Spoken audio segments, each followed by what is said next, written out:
saya ingin kawan-kawan memaafkan saya. Saya tidak akan tampilkan, tidak ada ditampilkan slide saya, tapi saya tidak akan bacakan itu karena rugi kita. Ada dua orang hebat di Indonesia, yang satu namanya Pak Fari Bandung, Kepala Perpusnas, yang satu Ibu Eva, Wakil Ketua Komisi 10. Ada dua orang hebat, tempat kita bertanya, lalu kita-kitanya untuk mendengarkan omongan saya. Itu kan bagaimana Pak? Nah, jadi apa? Saya tidak akan banyak soal GPMB lah. Yang kedua, kira-kira berapa bulan yang lalu saya diminta oleh Pak Gubernur untuk menjadi ketua GPMB. Saya waktu itu mengatakan jangan saya, karena saya ini sudah ingin menikmati masa-masa kita hidup.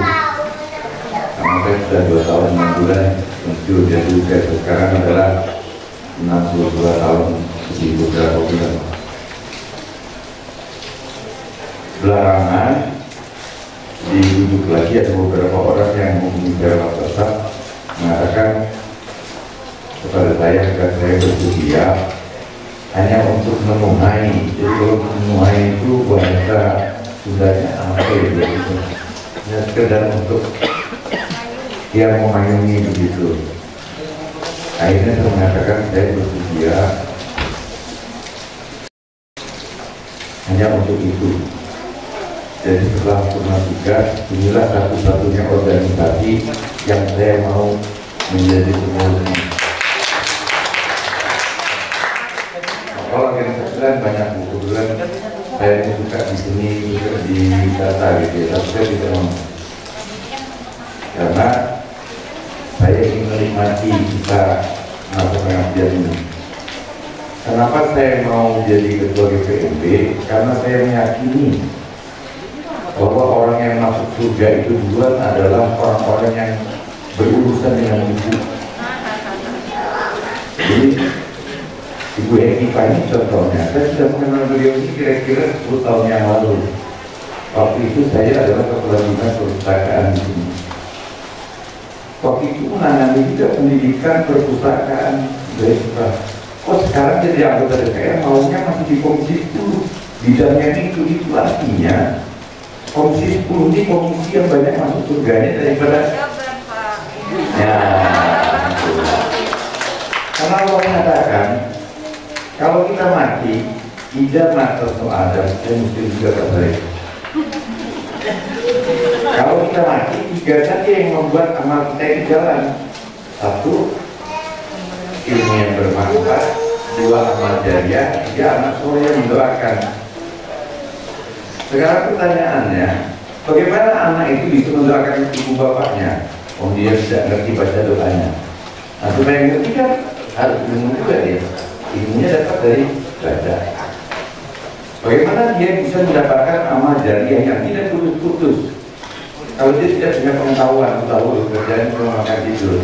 Supaya dia tahu bahwa amal jariah masuk surga dan amal itu tidak putus-putus ketika sudah mati, ya ilmu juga kuncinya. Maka ilmu yang bermanfaat itu adalah jaminan asuransi kematian yang paling hebat di dunia ini. Itulah yang mendorong saya kemudian mengapa saya mau menjadi ketua gerakan pemasyarakatan Indonesia. Ini yang ketiga. Saya merasa betul bahwa membaca itu omong kosong kalau tidak ada yang dibaca. Itu sebabnya ketika Allah mengatakan Iqra, bacalah, secara tersurat Allah mengatakan tulislah. Kira-kira begitu penampilan saya. Maka kita tentu mengatakan orang yang memahami literasi itu bukan sekedar membaca, tapi memahami apa yang tersirat dan apa yang tersurat. Di balik yang tersurat yang tersirat ketika Iqra, bacalah, maka tulislah. Perintah menulis itu sama nilainya dengan perintah membaca. Jadi kalau ada mahasiswa, misalnya ada mahasiswa, murid, atau siapapun dia, kalau dia hanya sekedar membaca, maka berarti dia baru menjalankan separuh kewajiban dari literasi. Literasi itu harus berdampingan antara membaca dan menulis. Mengapa Allah mengatakan membaca? Karena membaca itu semuanya masuk. Orang tidak akan bisa membaca kalau dia tidak mendengar, menyimak. Orang tidak akan bisa menyimak kalau tidak ada yang berbicara. Maka berbicara, menyimak, mendengar, dan membaca itu satu kesatuan yang cukup dengan katakan Iqra, baca. Maka betul kalau kemudian orang-orang yang gemar membaca, gemar menulis, dan memanfaatkan kegemarannya itu untuk pengetahuannya untuk kemudian digunakan dalam kehidupan yang disebut dengan literasi itu adalah orang-orang yang sukses. Orang sukses itu dimulai dari pengetahuan. Saya yakin betul bahwa orang sukses itu bukan orang Jakarta, itu saya yakin. Saya tidak pernah membaca riwayat itu bahwa ayahnya Pak Sari Bundo ini dulu adalah sekolah perpustakaan nasional. Bukan ya? Apa beliau dulu? Guru. Ayah beliau guru. Pendidikan juga. Anaknya jadi kepala perpustakaan nasional. Berarti menjadi orang sukses sehingga berada di top perpustakaan itu bukan warisan. Itu hebat. Saya nggak tahu. Hebat itu ayah apa ya? Sebagai apa sih? Nah, ayah beliau adalah orang yang bekerja di Kementerian KPUan di bidang irigasi barangkali ya. Waduh. Tidak mewariskan kepada anaknya untuk menjadi wakil ketua Komisi 10 DPR RI yang bisa memerintah orang bikin waduk. Ya, kalau orang di Komisi 5 kan bisa merintah yang bikin waduk. Itu artinya apa? Bahwa sukses itu bukan warisan dan sukses itu didapatkan dari kecerdasan. Tidak ada orang bisa menjadi wakil ketua komisi dan ketua Perpusnas kalau tidak cerdas. Beliau menjadi kepala dinas, mungkin kepala badan ya, bukan kira-kira DPR. Dinas apa badan? Dinas ya, dinas Pustakaan Sulawesi Selatan ketika itu, dan saya ini kepala dinas Pustakaan Kaltim. Saya ingat itu dengan beliau. Umur beliau saya tanya, umur berapa waktu itu Pak? 40 tahun. Ulangan. Susah mencari orang 40 tahun sudah bisa menjadi pejabat eselon 2. Dan kalau sekarang saya kaget ketika saya tanya umur beliau berapa? 56. Sudah berapa tahun Pak jadi kabur? Sudah 4 tahun. Itu artinya pada umur 52 beliau sudah menjadi kepala kejaksaan. Orang bukan dari Jakarta, dari Sulawesi Selatan, di kampung mana? Mereka jauh. Saya sengaja omongkan ini untuk menyemangati kawan-kawan bahwa kesuksesan itu bukan miliknya Jakarta. Mereka berhak untuk sukses. Orang Palembang gabungan Sunda, tidak ada Sundanya malah di Banjarnya. Aceh Sunda ya, Aceh Sunda bisa sukses menjadi wakil ketua komisi 10. Itu tidak ada hubungannya dengan Golkar.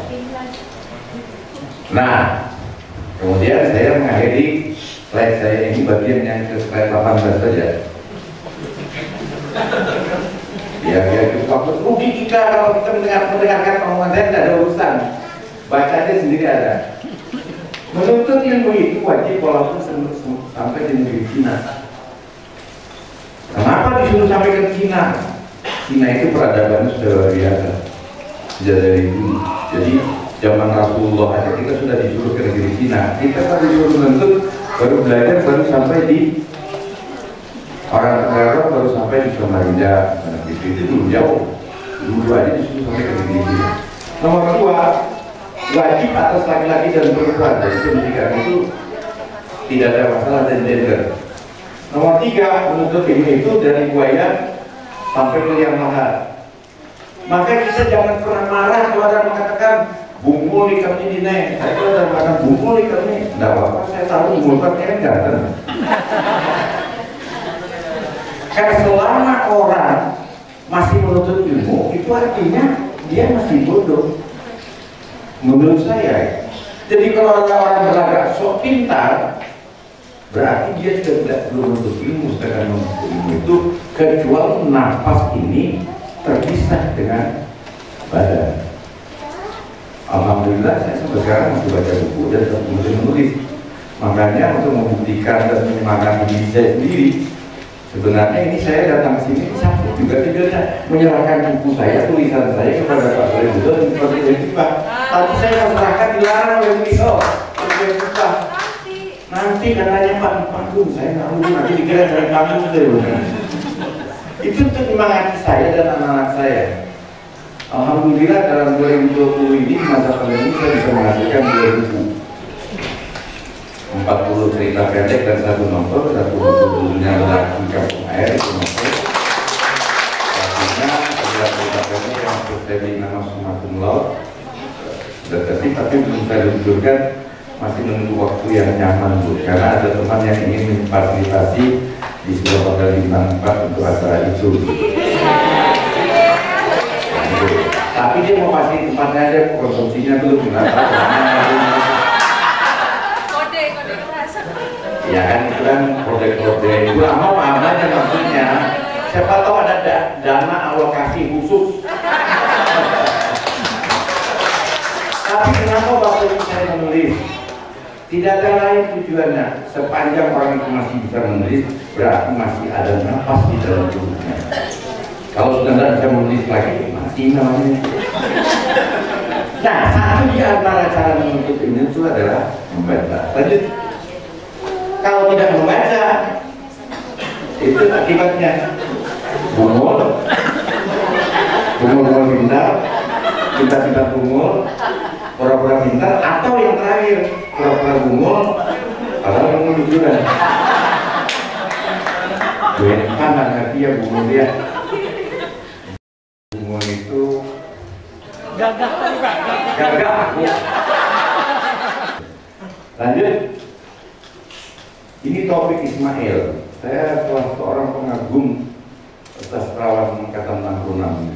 Topik mengatakan bangsa Indonesia ini bukan saja telah tahu membaca dan pintar, dan pincang mengarang, tetapi matanya nyalang. Nyalang itu terbuncalak kalau bahasa apa ya? Melotot. Nah, melotot manakala menonton televisi. Ini diucapkan, ya, ini diucapkan oleh Taufik Ismail di zaman waktu belum ada YouTube. Sekarang sama masih up to date kata-kata beliau ini. Cuma televisinya kita ganti aja. Kita ganti dengan YouTube. Kan mirip-mirip aja. Apa isyarat ini? Isyarat ini ada orang yang mengatakan, tapi Pak, buku itu tidak penting lagi.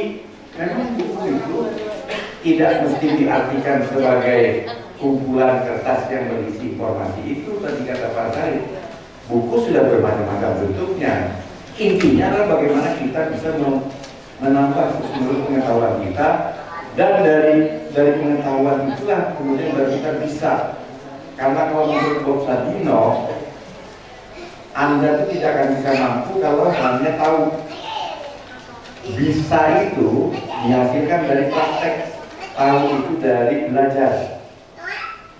Orang tahu dan bisa baru bisa mampu, Nah, kalau mampu baru bisa ahli. Jadi kalau tidak bisa, tidak belajar dan tidak praktek, makanya literasi itu maknanya lebih dalam dari sekedar tahu. Yang kata tadi inklusi sosial, jadi dia harus bisa memaparkan pengetahuannya, memahami apa yang dibacanya, kemudian memaparkan ilmu yang ada di sana, lalu menginovasi apa yang dibacanya itu, dan kemudian itu berguna bagi hidupnya, bagi masyarakat dan lingkungannya. Itu baru namanya dia memiliki kemampuan literasi yang baik. Nah, itu seperti itu.